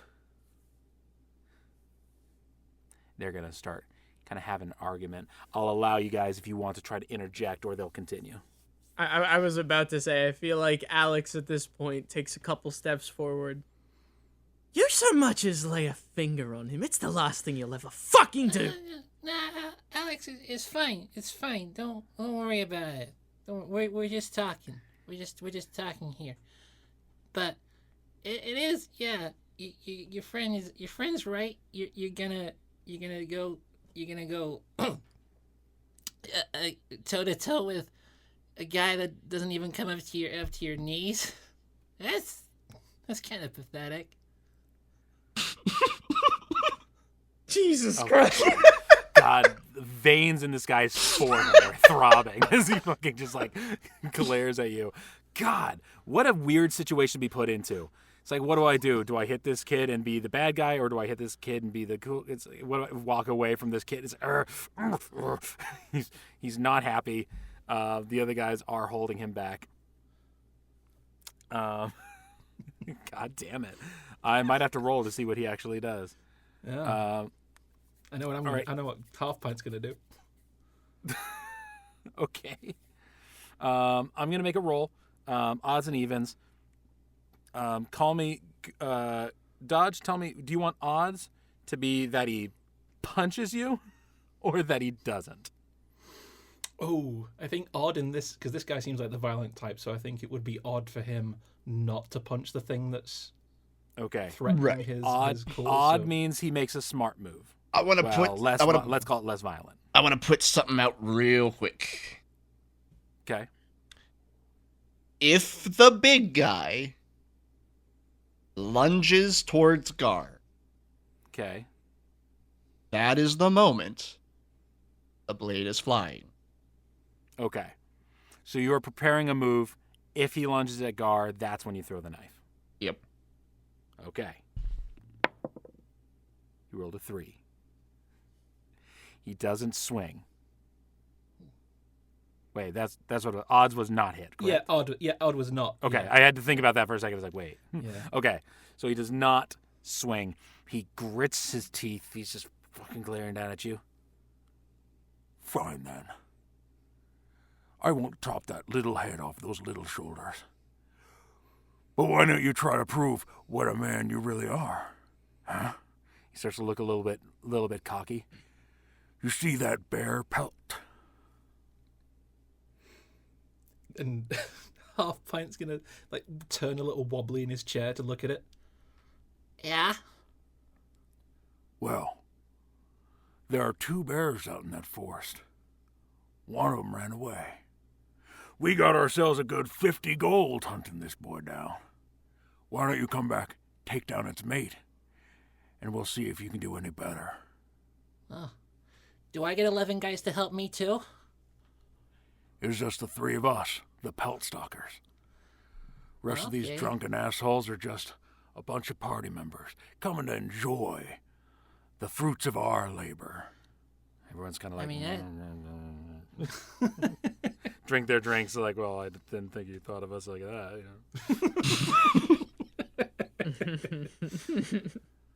Okay. You got yourself a what? Well, go get the bear, and then what? 'Cause then we're even. If you can take down that bear, the 3 of you, And he glares at the others. it's a little, short boys club. Call me that again. Short. Alex, we're having it. We're negotiating here. Give it just a sec. So yeah, it's the small boys club goes and gets the other bear. What then? You could take the reward, and you'll be the head of the next party. Again. Gar will put his hand out to shake. He will shake as well. Yeah. Go ahead and just roll me a strength. Okay. He only rolled a 7. I've lost my mouse. Gar got an God 18. damn it. God damn it. You are belittling this fucking half-orc. He rolled a goddamn 7. You just like squeeze his fingers like. He's just gonna. And it is gonna be just like 2 fingers. Yeah, like 2 max. fingers. Yeah. Yeah, those were the bad ones. Those are the bad fingers. Those are the, My arthritis. the bad fingers. Bear bit those. It's okay. No, I'm fine. I'm fine. He's not fine. So as the half orc will withdraw his hand, he actually looks like it's a little bit painful on there. He's gonna go take his seat and under the table put a glass of cool ale onto his fingers and just Okay. he needs to what's the word I'm looking for? He needs to heal his hands as well as his ego. Gar's gonna climb out of the chair, and I if you're okay with it, I'm gonna do an acrobatics check just to see how Yes. he dismounts this chair. Yes, I want you to roll horribly. Damn it! 23. my It's a natural 20. God! Oh, Gar is describe it. rat Describe it, savage. baby. Gar! oh, He's so, amazing. Half Pint is a fucking hero. So he first like thinks about just climbing over the armrest, but then he just puts a foot against the back of the chair, leans his weight forward so the chair tips backwards, and he just kind of combat rolls out of it up to his feet. We're going on a bear hunt, guys. Oh my god. This encounter was supposed to go way differently, and I'm really enjoying the direction that it ended up going. Yes, but I'm sure your encounter didn't plan for half pint. No one can prepare for Half Pint. I'm amazed. Half Pint is canonically like at least 50% of the reasons that other parties left Gar. They thought he was too powerful. Alex would Okay. see the blade just dissipate out of Ozzy's hand. So at this point, the party's really calmed down. People are a little, they're not really sure about these pelt stalkers. You know, they were like celebrating them, but you know, this orc is kind of an asshole. Griff is going to go downstairs with a couple others. They're going to, so at this point, the party's going to slowly dissipate. The noise has gone down, so you can go back to bed, should you please. Oh, but you've also bed, got the no. game. Yeah, I was No, going to no. say, you've got the bar. Gar's going. You've got, Gar's going now. Half Pint is going on a bear hunt now. oh, okay. Well, this will be fun. Go ahead. I feel like Alex would happily come with, but as he walks out of the room, he kind of looks at this orc. Just a bit. And I am going to conjure a much lesser harmful version of the firebolt. Just a little spark. And just flick it at him. A little light singe. And with that, Alex will leave the room. Go ahead and make me just an attack roll just for accuracy's sake. Yeah, hang on, I got my firebolt thing. That is a 19. Oh, goddamn. Okay. Nope. You get him right on his lap. And he just kind of pushes away from the table and just tries to pats it out kind of thing. You did it enough to not, like, really do damage, or what do you think? Well, like I said, the firebolt, it's like golf-sized. This one, it was little more than sparks I flung at him. Got it. Little embers. Nothing to actually hurt him. Got it. So yeah, he'll like, you know, push away from the table, stand up and pat us it, and just kind of give a glare at you. But once again, the dwarf is holding him back. It's not worth it, dear. It's not worth it.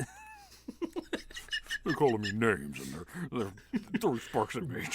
They're being mean to me. This is supposed to be my birthday party. the worst birthday ever. He's gonna cross his arms. I wrote this guy to be cool.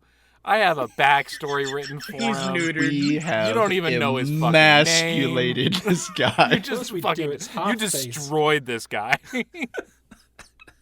I made him to be cool. God damn it. Osborne, That's what what do he's- you do? Is that what he's saying? Is he's I was made to be cool. I was going to be cool.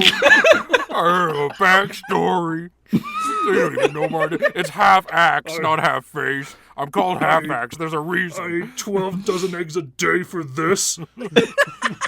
I killed a pack of direwolves by myself, and half my face got eaten off, and it's really cool. And I have 2 great Oh my axes, but God. they're like broken in half, so I use them one in each hand. It's really cool. I Cool have story, bro. DM'd. I have DM'd so many games, and never has an NPC of mine been so utterly humiliated, and to be humiliated by someone like Gar of all people. Jesus The dwarf Christ. and the human are trying to calm this guy down, both of whom also had backstories, but unfortunately, no one will ever know. my As they try God. to calm him down. I mean, I feel like these 3 are now Gar's. Not that Gar knows it. These are now his BBEG for the rest of the campaign. You know, I was It's about to gonna say, be- the Maitre DM over here is now planning on killing you with this at some point. This will not rest. This was not meant to be a battle, but this is going to build up to be a fucking battle. This is battle. This had better be a war, bitch. You've made a vendetta today, Doc. This is no petty rivalry. This is like blood feud level someone. shit now. Yeah. Someone is going to die, okay? It is them or you. Yo, You'll DM, never it's know Nazag when. again. Yeah. Oh. Just have to hope that Gar is in half pint mode when that happens, because otherwise, Gar's it's going to start taking raining. levels weirdly in Drunken Master Monk. It's going to be weird. It's raining and half pint just leans down to the broken and crippled body of this half orc and whispers Half pint is better than half face. before finishing him off. Oh, God. This I better hope be this an happens. arc at some point. This Oh God! this created cannot it. simply just happen and then nothing comes from it. Every time they try to tell you their backstories, you just ignore them. Yeah, cool story, bro. Oh fuck. Just that, I want that last moment, the whole, half pint's better than half face. You said that one already. Because it's All right. true. Osborne, do you... So, Gar had his awesome exit. Alexander had this humiliatingly awesome exit. How are you... What are you doing? Well, he's gonna finish his drink, get up, stroll I out still of the like to room. imagine. I know you finish your drink, okay? That is like completely very normal to do. I do just for my own comedy. My headcanon is that you sat down and continued to eat your steak for a bit before leaving. That's fair. That's just my headcanon. It's he, fine. he had a plate. He wanted to eat it. Does he take the plate with him? Yeah, well, we'll take it with him. They'll box it up for you. And because it's He's- fantasy he's- realms, it's like an actual wooden box that they He starts carrying the plate out, stops halfway to the door, turns back, loads it with a couple more steaks. Yeah. Well, we're doing that now. These are to go. These are to go. Excuse me. Sorry, coming through. Just get a little bit of mustard there. What? Compliments to the chef, right? It's a very gnomish thing to do, I feel. It's a very like, oh, no, I'm taking this, yeah. Just scoops up a couple of oh, potatoes in his hand, puts it on the box, just goes to walk out, turns back. Gentlemen, I do. And then shuts the doors. If Gar had realised that they were eating the moose, he would have drawn attention to that. We brought this in.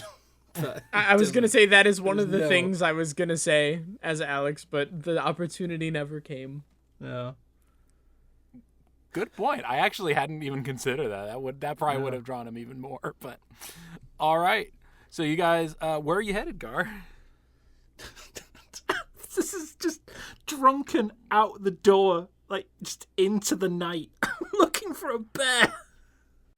As you guys are going downstairs, as you're starting to leave, I'm just going to say Falco is out of the kitchen, panting. His green suit is just wet and covered in just blotches of fucking food and ale and soap. And he's just panting over there, just having cleaned up so much. And he goes, "Oh, are you guys be leaving us?" We're going on a bear hunt. Ah, very good. Mr. Osborne, what's your last name? Bramblebun? Yes. Mr. Butterbuns, I think that you may be wanting to put on more than your pajamas, yeah? Yeah. They'll take a few moments. He's gonna take the plate of food from you, and they'll get it kind of like boxed up, so that you can have those moments to, just imagine the scene where the clock face goes around really fast, and just gonna switch it to the next scene, so you're dressed. You have a box of food, and he's just gonna say, "Well, you are, very certainly, official guests of the Breakfast and Beholders. And you may not know this, but we are well known.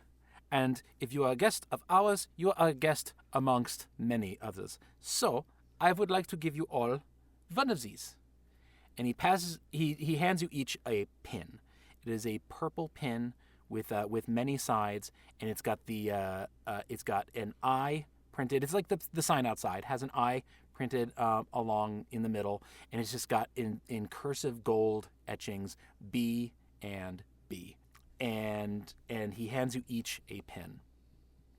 And he goes, "As long as you are wearing the pin, if someone who is in our order sees for the pin, they give you discount, they give you rooms, they give you many benefits, yeah?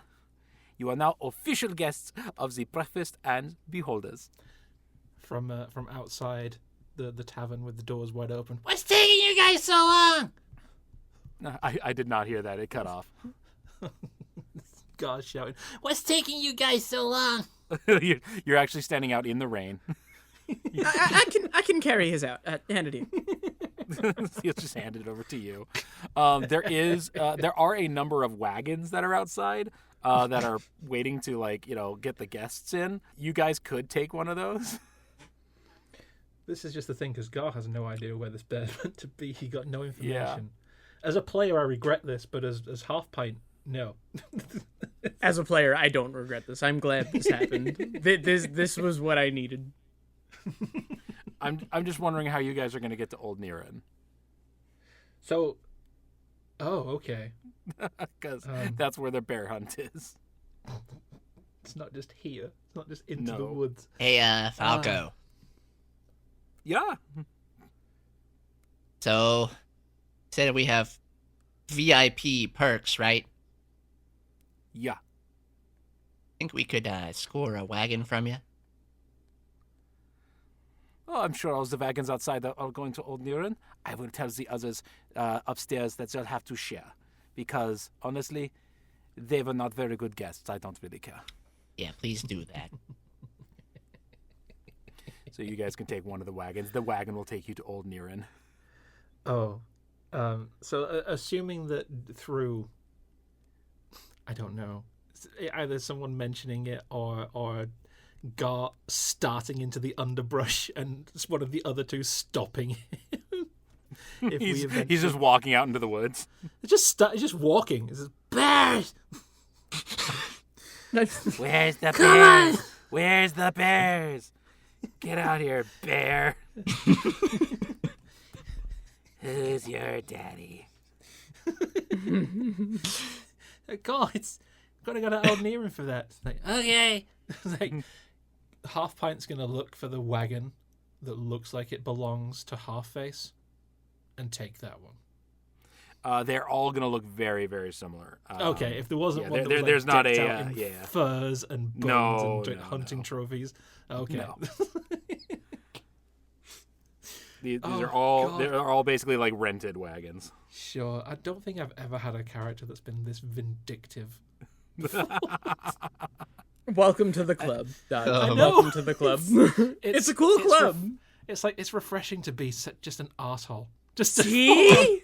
See? You understand now. Can't do it all the time. Just when I've had a few. Okay, old Erin, let's go kill a flipping bear. No, he was so close. Oh, so close. Slight Alex disappointment. As you guys climb into the front wagon, you hear a familiar voice from the front. Aye, we all going out to old Erin, aye? We're going to kill a bear. Snooku, glad to have you. Hey, glad to be driving. Get me out of that Jeez. old place. Give me at least a little bit of free fresh air. It's gonna Only nick the fresh air. I horses. need to kill a bear. Big bear. All right, calm Oh, down there, God. Calm down. Oh, this bear's getting away.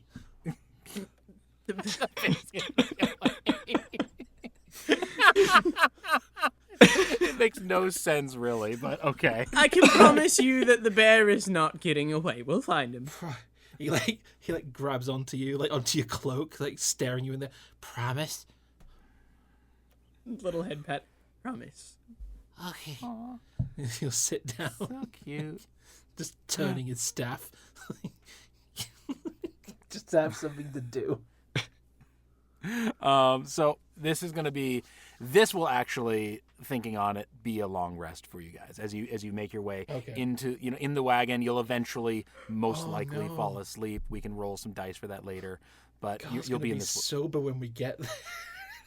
Oh no, honey, he's gonna be hungover when you get there. Oh yeah, but still. Oh my God.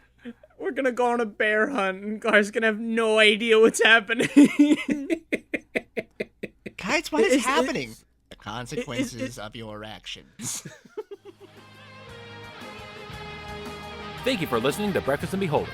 It was created, produced, managed, written, and performed by Brian Boston, Minty, Ace, Benny, and Dodge Griffin. The show is edited by JT Conard and Brian Boston. Our outro music is the Watchdog theme by Fox and More. It was so very nice to have you all here. Unfortunately, this is the last episode of the show that we were able to make, as due to circumstances outside of our control, the cast are no longer able to regularly record together. We hope you have enjoyed your time with the characters and the world we have all created, and we'll be sure to let everyone know if we can open the doors of the Breakfast and Beholders Tavern again. For now, thank you for sticking with us, and we really hope to be able to bring you more from our band of misfits at some point. See you all then. Goodbye for now.